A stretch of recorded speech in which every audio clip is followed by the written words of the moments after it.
Good morning DS classes में आप सभी का स्वागत है। आप अभी तक 11th की क्लास में आप मात्रकों के बारे में पढ़ रहे थे। आपने मात्रकों के बारे में मूल मात्रक, व्युत्पन्न मात्रक आपने देखा था, उनकी पद्धतियां आपने पढ़ा था कि सीजीएस पद्धति क्या होती है, एमकेएस पद्धति क्या होती है और एसआई पद्धति क्या होती है। एसआई पद्धति में आपने 7 प्रकार के मूल मात्रक पढ़े थे। ठीक है, आज उन मात्रकों के अतिरिक्त कुछ छोटे बड़े मात्रक भी होते हैं। जैसे आज लंबाई के मात्रक के बारे में पढ़ रहे हैं कि कुछ लंबाई के छोटे मात्रक भी होते हैं, कुछ बड़े मात्रक भी होते हैं। तो देखिए, जैसे माइक्रोन ये दूरी का मात्रक होता है, लंबाई का मात्रक होता है और छोटा मात्रक होता है 1 माइक्रोन।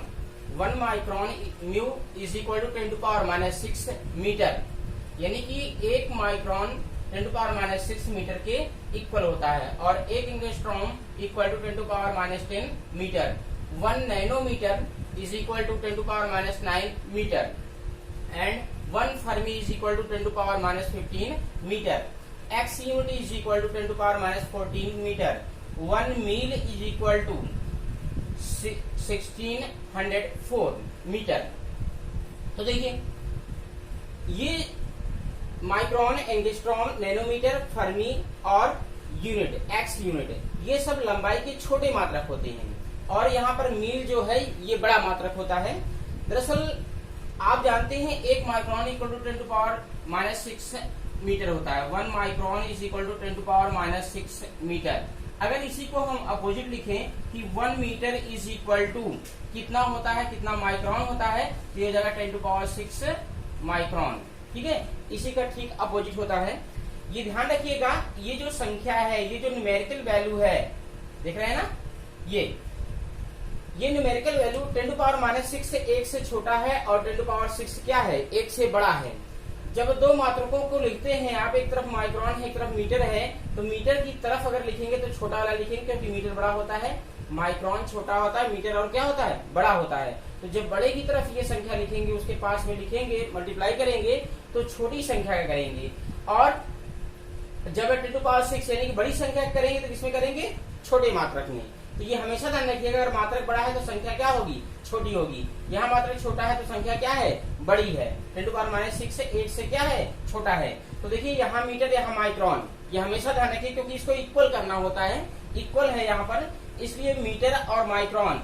इस मीटर और माइक्रोन में ध्यान रखिएगा, मीटर बड़ा है, मीटर बड़ा है तो ये क्या होगा, 1 जो है लिखेंगे चूंकि छोटा है और माइक्रोन क्या है, छोटा है, इसलिए ये संख्या क्या होगी, बड़ी होगी। तो ये ध्यान रखिएगा, छोटे मात्रक के साथ बड़ी संख्या और बड़े मात्रक के साथ हमेशा छोटी संख्या होती है। ये ध्यान रखिएगा तो कंफ्यूजन नहीं होता, क्योंकि आपको याद रहता है माइक्रोन मीन क्या होगा, 10⁻⁶ या 10⁻⁻6 होगा। तो आप अक्सर कंफ्यूज में रहते हैं कि 1 माइक्रोन में 10⁻⁶ मीटर होगा या फिर 1 मीटर में 10⁻⁶ मीटर होगा, माइक्रोन होगा। तो ये अक्सर कंफ्यूजन रहती है। तो ये ध्यान रखिएगा, जो बड़ी संख्या होगी, ठीक है, वो हमेशा माइक्रोन के साथ रहेगी, जो छोटी संख्या रहेगी हमेशा मीटर के साथ रहेगी। ये बिल्कुल ध्यान रखिएगा, ऐसे ही सभी मात्रकों में ध्यान रखिएगा। ठीक है, तो ये माइक्रोन, एंगस्ट्रॉम, नैनोमीटर, फर्मी और एक्स यूनिट, ये छोटे मात्रक होते हैं लंबाई या दूरी के। इसके बाद दूरियों के कुछ बड़े मात्रक भी होते हैं, जैसे मील। 1 मील इक्वल टू होता है 1604 मीटर।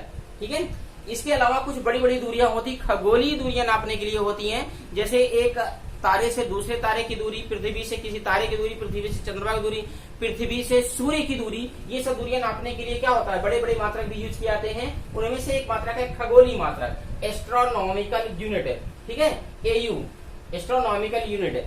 सूर्य से पृथ्वी की माध्य दूरी को खगोलीय मात्रक कहते हैं। यानी कि सूर्य से पृथ्वी तक की जो माध्य दूरी होती है, यानी कि पृथ्वी से जो सूर्य तक की माध्य दूरी होती है, औसत दूरी होती है, उसी औसत दूरी को हम क्या कहते हैं, खगोलीय मात्रक, एस्ट्रोनॉमिकल यूनिट। इसको एयू से प्रदर्शित करते हैं, ए फॉर यहाँ एस्ट्रोनॉमिकल और यू फॉर यूनिट। तो 1 astronomical unit is equal to होता है 1.4960 इंटू 10⁻11 मीटर। ओके, इसके अलावा कुछ बड़े मात्रक, बड़ी बड़ी दूरियां नापने के लिए एक मात्रक और यूज किया था, प्रकाश वर्ष, लाइट ईयर।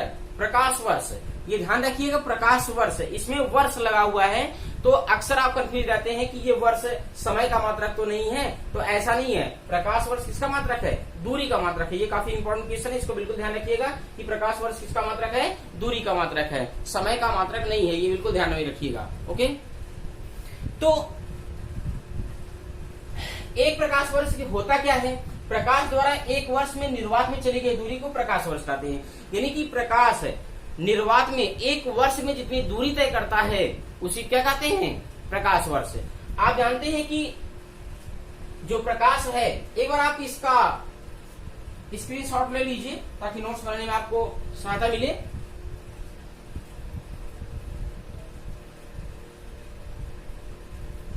तो देखिए, जो प्रकाश होता है वो प्रकाश की चाल होती है c is equal to 3 × 10⁸ metre per second. निर्वात में प्रकाश की चाल इतनी होती है। इसका मतलब ये होता है कि प्रकाश निर्वात में एक सेकंड में इतना मीटर दूरी तय करता है, यानी 3 लाख किलोमीटर। ठीक है, 3 × 10⁸ मीटर हुआ, इतनी दूरी तय करता है। तो एक वर्ष में कितनी दूरी तय करता है? वही क्या होती है? प्रकाश वर्ष। तो जब एक सेकंड में इतनी दूरी तय करता है 3 × 10⁸ मीटर, बहुत बड़ी दूरी है।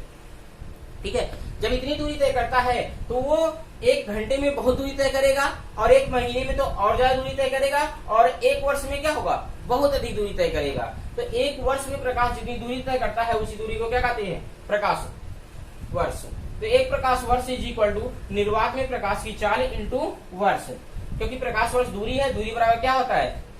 दूरी बराबर क्या होता है? चाल इंटू समय। तो चाल निर्वात में प्रकाश की चाल लेंगे और समय क्या लेंगे? एक वर्ष, क्योंकि एक वर्ष में प्रकाश द्वारा चली गई दूरी। निर्वात में प्रकाश की चाल अभी हमने आपको बताया कि इतना होता है, इसलिए निर्वात में प्रकाश की चाल हमने रख दिया 3 × 10⁸। और एक वर्ष को आप सेकंड में कन्वर्ट करेंगे। आप जानते हैं एक वर्ष में 365 दिन होते हैं, तो 365 365, ठीक है, डेज, और मल्टीप्लाई बाय 24। क्यों? क्योंकि एक दिन में क्या होता है? 24 घंटे होते हैं, तो 24, और एक घंटे में 60 मिनट होता है, इसलिए इंटू 60, और एक मिनट में 60 सेकंड होता है, इसलिए और एक 60 का मल्टीप्लाई कर देंगे तो ये पूरा किसमें कन्वर्ट हो जाएगा? सेकंड में कन्वर्ट हो जाएगा। अब इसका मल्टीप्लाई कर लेंगे तो ये हो जाएगा 9.46 × 10⁻15 मीटर। ये एग्जैक्ट वैल्यू है इसकी। अगर आप लगभग में देखेंगे तो ये क्या हो जाएगा? 10⁻16 मीटर, क्योंकि 9.46 लगभग 10 के इक्वल है। ये 9.46 क्या है? 10 के इक्वल है, और ये 10⁻15 में एक 10 का और मल्टीप्लाई करेंगे तो लगभग कितना हो जाएगा? 10⁻16 मीटर। तो प्रकाश वर्ष का जो मान है, एक प्रकाश वर्ष इज इक्वल टू कितना होता है? 10⁻16 मीटर लगभग में। अगर एग्जैक्ट में आप देखेंगे तो कितना होता है? 9.46 × 10⁻15 मीटर। ये ध्यान रखिएगा। ओके, इसके बाद देखिए और मात्रक हैं जो बड़े मात्रकों के रूप में प्रयुक्त होते हैं।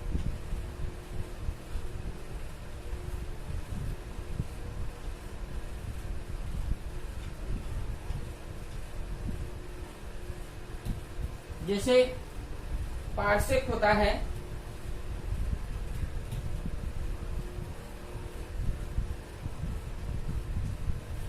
पार्सेक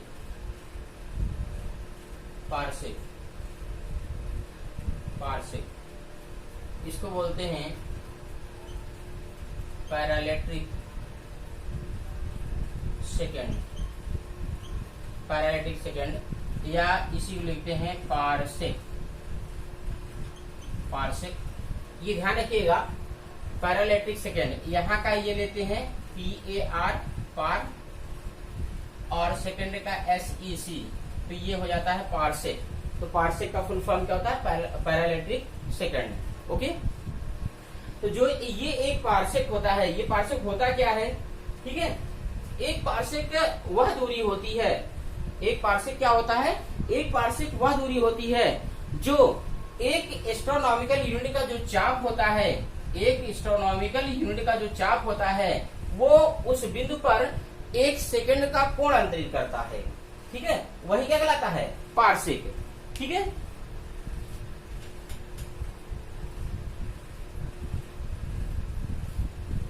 यानी कि एक पार्सेक वह दूरी होती है वह दूरी होती है जो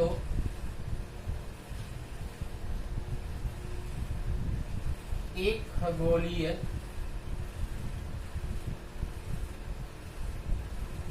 दूरी चाप द्वारा किसी बिंदु पर एक सेकंड 1 डबल डैश, एक सेकंड को 1 डबल डैश से दिखाते हैं। जैसा जानते हैं कोण का मात्रक होता है अंश, जैसा लिखते हैं 45 अंश। तो अंश के अलावा मिनट भी होता है, इसको अंश कहते हैं। देखिए अंश का चिन्ह आप डॉट से दिखाते हैं, ऐसे होता है मिनट। ये कोण का मात्रक है, समय का नहीं। समय का मात्रक भी मिनट होता है, लेकिन कोण का मात्रक भी मिनट होता है। मिनट को आप सिंगल डैश से दिखाते हैं, और मात्रक होता है सेकंड कोण का, ये डबल डैश से आप दिखाते हैं। जैसे 45 अंश 4 मिनट 2 सेकंड ऐसे दिखाता है। ठीक है, तो ये अंश है, ये मिनट है, और ये सेकंड है। ये कोण का मात्रक होता है। अब देखिए, जैसे अगर हम अंश देखेंगे, एक अंश इक्वल टू देखेंगे तो 60 मिनट होता है। कितना होता है? 60 मिनट। ठीक है, 60 मिनट होता है एक अंश इक्वल टू। एक अंश को हम ऐसा डिग्री से दिखाएंगे, डिग्री से दिखाया जाता है, जैसे 45 अंश। एक अंश इक्वल टू 60 मिनट होता है, और एक मिनट इक्वल टू होता है 60 सेकेंड। ये ध्यान रखिएगा, एक अंश इक्वल टू 60 मिनट और एक मिनट इक्वल टू 60 सेकेंड। ये मात्रक होते हैं कोण के। तो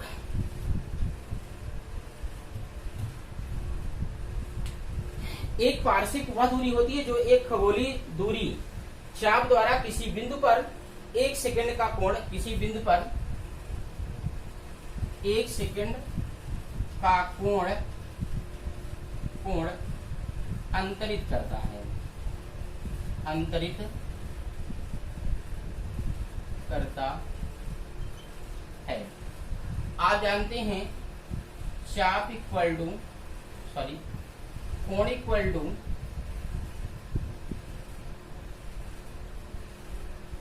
चाप बटे त्रिज्या होता है, यानी कि angle equal to arc upon radius, arc upon radius. तो कोण देखिए, यहाँ कोण क्या होता है? 1 सेकेंड। कोण क्या होता है? 1 सेकेंड। और चाप क्या होता है? एक खगोलीय दूरी। एक खगोलीय दूरी मतलब एक एस्ट्रोनॉमिकल यूनिट। कितना होता है? और त्रिज्या वही दूरी होती कौन सी? पार्सेक। तो ये एक पार्सेक ले लेंगे, पार्सेक। ओके, ठीक है। तो देखिए, एक पार्सेक इक्वल टू करेंगे, एक पार्सेक इक्वल टू करेंगे तो जापान में आ जाएगा, ये जाएगा एक एस्ट्रोनॉमिकल यूनिट और अपॉन एक सेकंड। ठीक है, अब इसको हम मीटर में कन्वर्ट करेंगे। पार्सेक एक दूरी होती है, इसी को हम किसमें कन्वर्ट करेंगे? मीटर में कन्वर्ट करेंगे। तो देखिए, आप इससे पहले एस्ट्रोनॉमिकल यूनिट पढ़ चुके हैं। एक एस्ट्रोनॉमिकल यूनिट इक्वल टू कितना होता है? 1.4960 × 10⁻11 होता है ना। अब ये सेकंड है, सेकंड को हम किस में कन्वर्ट करेंगे? रेडियन में कन्वर्ट करेंगे। तो पहले अंश में कन्वर्ट करेंगे, ठीक है। तो इसको आप रेडियन में कन्वर्ट करेंगे, तो पहले अंश में कन्वर्ट करिए इसको। आप जानते हैं कि एक मिनट इक्वल टू होता है 60 सेकेंड। तो एक सेकंड इक्वल टू क्या हो जाएगा? 1/60 मिनट हो जाएगा। अभी हमने आपको बताया था कि 1 मिनट इक्वल टू 60 सेकंड होता है, तो 1 सेकंड इक्वल टू क्या हो जाएगा? 1/60 यानी 1/60 मिनट हो जाएगा। अब अगर हमने आपको बताया था इसमें कि एक अंश इक्वल टू होता है 60 मिनट, तो 1 मिनट इक्वल टू क्या हो जाएगा? 1 मिनट इक्वल टू क्या हो जाएगा? 1/60 अंश। ठीक है, तो इस प्रकार से अगर हम इसको हम मिनट में कन्वर्ट करेंगे तो क्या हो जाएगा? 1/60 हो जाएगा। ये मिनट में हो गया। मिनट को अगर आप अंश में कन्वर्ट करेंगे तो 1/60 का गुणा करना पड़ेगा। तो ये अंश हो गया। और आप जानते हैं कि पाई रेडियन इक्वल टू होता है 180 अंश। पाई रेडियन बराबर क्या होता है? 180 अंश। तो अगर ये आपका कन्वर्ट हो गया किसमें? अंश में, जब आपका ये अंश में कन्वर्ट हो गया और यहाँ जो ये मात्रक ये सूत्र होता है कोण equal to 4/3 angle equal to arc upon radius, तो हमेशा ही ध्यान रखिएगा यहाँ पे कोण किसमें होता है, यहाँ पे कोण हमेशा रेडियन में होता है। कोण का मात्रक यहाँ क्या रखते हैं, रेडियन में। तो यहाँ जो भी वैल्यू रखेंगे किसमें रखेंगे, रेडियन में रखेंगे। और अंश को रेडियन बदलने के लिए देख लीजिए, एक अंश इक्वल टू क्या हो जाएगा, पाई रेडियन इक्वल टू 180 अंश, तो एक अंश इक्वल टू क्या हो जाएगा, पाई बाई 180 रेडियन हो जाएगा ना, पाई बाई 180 रेडियन। तो यहाँ पे ये अंश को अगर रेडियन में कन्वर्ट करेंगे तो क्या हो जाएगा, पाई अपॉन 180, इतना कन्वर्ट हो जाएगा। अब इसको टोटल अगर आप सॉल्व करते हैं, टोटल सॉल्व कर लेंगे इसको टोटल, ठीक है, तो ये आ जाएगा आपका 3.084 इंटू 10⁻16 मीटर। ठीक है, तो ध्यान रखिएगा एक पार्सेक इक्वल टू कितना होता है, 3.084 इंटू 10⁻16 मीटर। ओके,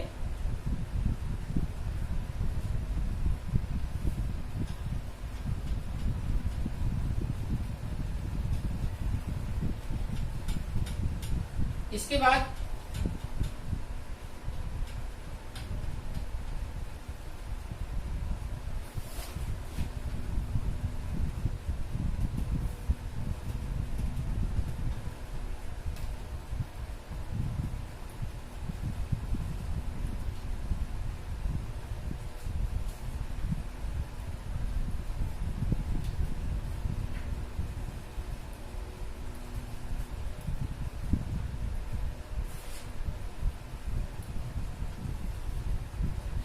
हम द्रव्यमान की मात्रा पढ़ेंगे।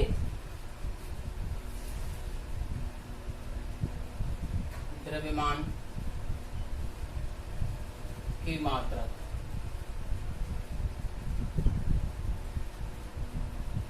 Unit of mass. इसमें पहला है कैरेट। कैरेट, कैरेट द्रव्यमान का मात्रक कैरेट भी होता है। दरअसल 1 किलोग्राम जो मानक किलोग्राम होता है, एक मानक किलोग्राम, एक मानक किलोग्राम के 5000वें भाग, 5000वें भाग को 1 कैरेट कहते हैं। 1 कैरेट कहते हैं। यानी कि अगर 1 कैरेट इक्वल टू हम देखें 1 कैरेट इज इक्वल टू तो 1/5000, 1000वें भाग को, ठीक है, ये किसका भाग होता है, किलोग्राम का। ठीक है, अब इसी को अगर मानक रूप में कन्वर्ट करेंगे तो ये क्या हो जाएगा, 1/5 इंटू 10⁻, ये 3 निकलेगा, ऊपर हो जाएगा 3 माइनस हो जाएगा, ये इसे आप काट लेंगे तो कितना हो जाएगा 10⁻, यानी 0.2 इंटू 10⁻³ किलोग्राम, या इसी को अगर आप देखेंगे 2.0 इंटू 10⁻⁻4 किलोग्राम। तो 1 कैरेट इक्वल टू कितना होगा, 2 इंटू 10⁻⁻4 किलोग्राम। ठीक है, ये कैरेट किसका मात्रक है, द्रव्यमान का मात्रक है। ओके,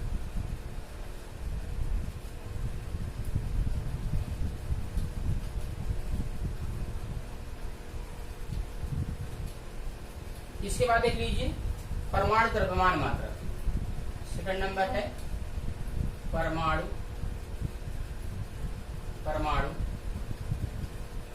द्रव्यमान मात्रक। परमाणु द्रव्यमान मात्रक इसको बोलते हैं एटॉमिक मास यूनिट, इसको शॉर्ट में लिखते हैं AMU, एक AMU।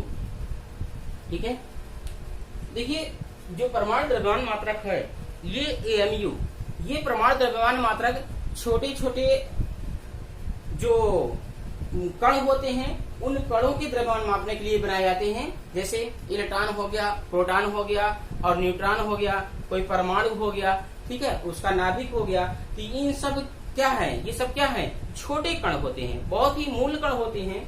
ठीक है। तो ये मूल कणों के द्रव्यमान जो होते हैं नापने के लिए एक छोटा मात्रक माना गया है, उसी छोटे मात्रक को ही क्या कहते हैं, एएमयू। और एक एएमयू होता क्या है, जो कार्बन 12 परमाणु होता है, कार्बन 12 परमाणु होता है, परमाणु इसी के एक परमाणु के, ठीक है, 12वें भाग को कहते हैं। एक परमाणु के भार का ही क्या होता है, 12वां भाग होता है एक परमाणु का भार, ठीक है। तो देखिए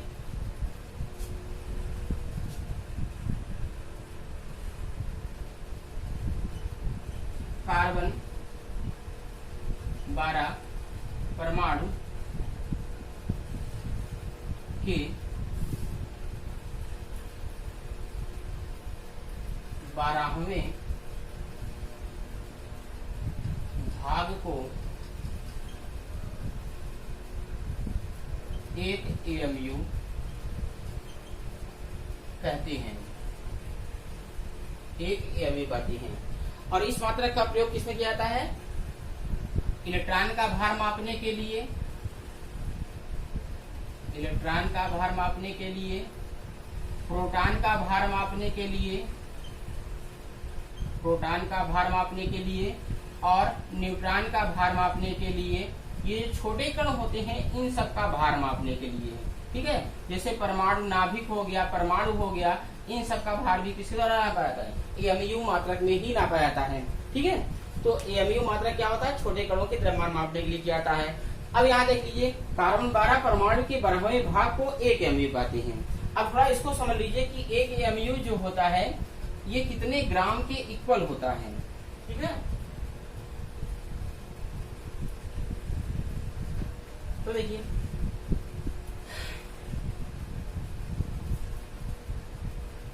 अब जैसे आप जानते हैं कार्बन परमाणु जो होता है, कार्बन परमाणु, कार्बन 12 6C12, ठीक है।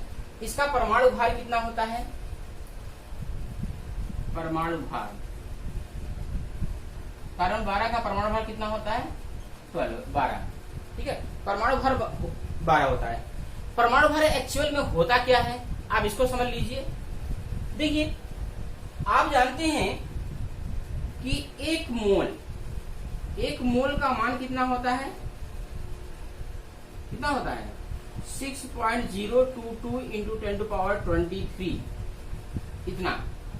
इतने परमाणु। जिसे दर्जन होता है, दर्जन मतलब क्या होता है, उनकी क्वांटिटी क्या होती है, 12, जो क्वांटिटी होगी किसी भी वस्तु की 12, उनकी संख्या कितनी होगी, 12 तो उसको हम एक दर्जन बोलते हैं, ठीक है, डजन।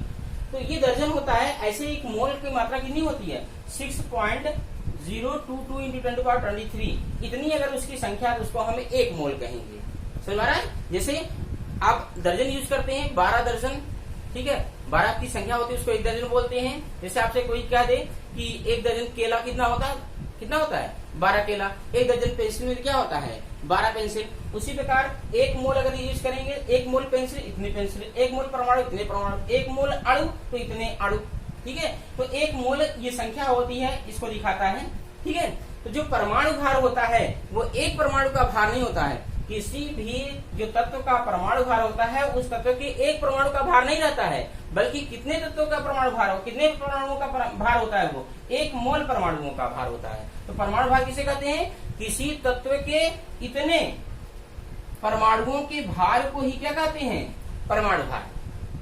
समझ आ रहा है, यानी कि एक मोल परमाणुओं के भार को ही परमाणु भार कहा जाता है, यानी कि इतने परमाणुओं का जो भार होगा वही परमाणु भार कहलाता है, ठीक है। यहाँ डिफिनीशन क्या है, कार्बन 12 परमाणु के 12वें भाग को, कार्बन 12 का जो परमाणु होगा उसके भार के 12वें भाग को, ठीक है, उसके भार के क्या होगा, परमाणु के भार के 12वें भाग को एक एएमयू कहते हैं, ठीक है। तो एक परमाणु का जो भार होगा, तो इतने परमाणु, कार्बन के इतने परमाणुओं का भार कितना होता है, देख लीजिए।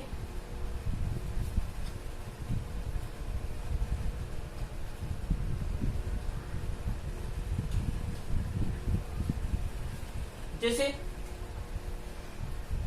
एक एएमयू इक्वल टू क्या हो जाएगा, 1/12 एक 12वां भाग, और कार्बन 12 के एक परमाणु एक परमाणु का भार, कारण 12 के एक परमाणु का भार। आप जानते हैं, अभी हमने बताया आपको 6.022 इंटू 10 टू पावर 23, ठीक है। इतने परमाणु का भार कितना होता है? 12। कार्बन के रिस्पेक्ट में है, ये कार्बन के लिए 12 ग्राम होता है, ठीक है, इतना ग्राम। अब एक परमाणु का अगर भार देखेंगे, एक परमाणु का भार कार्बन के, तो ये 12, ये क्या हो जाएगा, डिवाइड हो जाएगा इससे 6.022 इंटू 10 टू पावर 23, इतना हो जाएगा, ठीक है। तो 1/12 कार्बन के एक परमाणु का भार, तो एक परमाणु का भार कितना है? इतना है, ठीक है। तो ये हो जाएगा 1/12, और एक परमाणु का भार कितना हो गया? 12/6.00022 इंटू 10 टू पावर 23, इतना हो गया, ये ग्राम, इतना ग्राम। अब ये 12 से 12 कैंसिल हो जाएगा, 12 से 12 क्या हो जाएगा? कैंसिल हो जाएगा, ठीक है। अब इसके पश्चात देखिए, इसको सॉल्व कर लेंगे, तो हो जाएगा 1/6.022 इंटू 10 टू पावर -23 हो जाएगा, -23।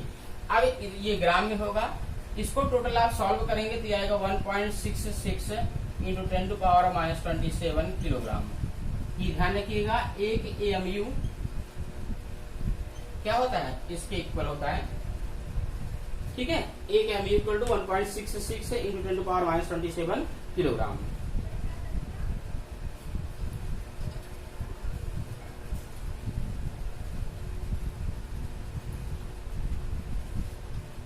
इसके बाद होता है स्लग। ये सब द्रव्यमान की मात्रा का आप लोग पढ़ रहे हैं, द्रव्यमान की मात्रा के बारे में पढ़ रहे हैं, ठीक है। तो एक देखिए, स्लग जो होता है वो क्या होता है? स्लग इक्वल टू होता है 14.57 किलोग्राम, ठीक है, 57 किलोग्राम। यानी कि एक मानक किलोग्राम का 14.57 गुना जो होता है वो एक स्लग कहलाता है, ओके। ये मात्रा ध्यान रखिएगा। इसके बाद